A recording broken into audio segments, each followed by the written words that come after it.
கிறிஸ்துவுக்கள் மிக அன்பானவர்களே, தினமருத்துவதன் வழியாக உங்களை வாழ்த்துகிறேன். இந்த நாளிலே சங்கீதங்களின் புஸ்தகம் 3வது சங்கீதம் 6வது வசனம்.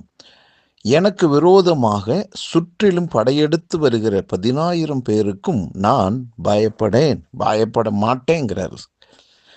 ஏன் இவ்வளவு தைரியமாக சொல்றார்? இவர் ஒருவன், ஆனால் எதிராக வரக்கூடியவங்க 10,000 பேர், ஆயிரக்கணக்கான பேர். எத்தனை பேர் வந்தாலும் நான் பயப்பட மாட்டேங்கிறாரு. அதுக்கு ஒரு காரணம், இதே சங்கீதத்தில் பதில் என்னன்னா, அவர் ஆண்டவரை நோக்கி கூப்பிட்டாராம், ஆண்டவர் அவருக்கு பதில் கொடுத்தாராம். அடுத்து கர்த்தர் என்னை தாங்குகிறார் என்று சொல்லுகிறார். ஆகவே என்னுடைய ஜெபத்திற்கு அவர் பதிலை கொடுக்கிறார். அனுதினமும் அவருடைய நீதியின் வலதுகரத்தினால் என்னை தாங்குகிறார் என்ற நிச்சயம் இவருக்கு மனிதர்களில் எத்தனை பேர் எதிராக வந்தாலும் அதை கண்டு பயமோ அச்சமோ இல்லை என்று சொல்லுகிறார். அன்பானவர்களே, இன்றைக்கு நானும் நீங்களும் இதை கேட்டுக்கொண்டிருக்கிறோம். அவரின் பிள்ளைகளாக நாம் இருக்கிறோம். பிள்ளையின் சத்தத்தை கேட்காத பெற்றோர் குறைவுதானே.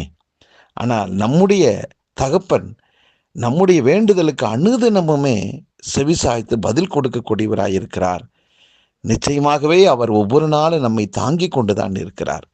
ஆகவே இந்த வெளிப்பாடும் இந்த விசுவாசமும் நமக்கு இருந்தால், நமக்கு எதிராக எத்தனை மனிதர்கள் அல்லது எத்தனை நோய்கள், எத்தனை போராட்டங்கள், பிரச்சனைகள், தீய சக்திகள் புறப்பட்டு வந்தாலும் நமக்கு கொஞ்சம் கூட பயமே வேண்டாம். வரக்கூடாது.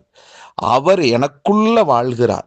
அவர் என்னை அனுதினமும் நடத்துகிறார். எப்போதும் எனக்கு செவிசாய்க்கிறார் என்ற அந்த முழுமையான நிச்சயம், அந்த விசுவாசம்தான் நம்மை அடுத்த எல்லைக்குள்ளாக, அதுவும் வெற்றியின் பாதைக்குள்ளாக நடத்தும். ஆகவே இதுதான் சத்தியம். கர்த்தர் உங்கள் ஜெபத்தை கேட்கிறார். அவர் உங்களை அனுதினமும் தாங்குகிறார். இது உண்மை. ஆகவே இந்த உண்மை மேல, இந்த சத்தியத்தின் மேல விசுவாசம் வைத்து வாழுங்கள். பயப்படாமல் நிம்மதியாய் படுத்து தூங்கலாம். ஜெபிக்கலாமா? நல்ல பிதாவே, இந்த நல்ல நாளுக்காக நன்றி. அன்பின் ஆண்டவரே, இதை கேட்டுக்கொண்டிருக்கிற எல்லாருக்குமே ஒரு வெளிச்சம் உண்டாகட்டும்.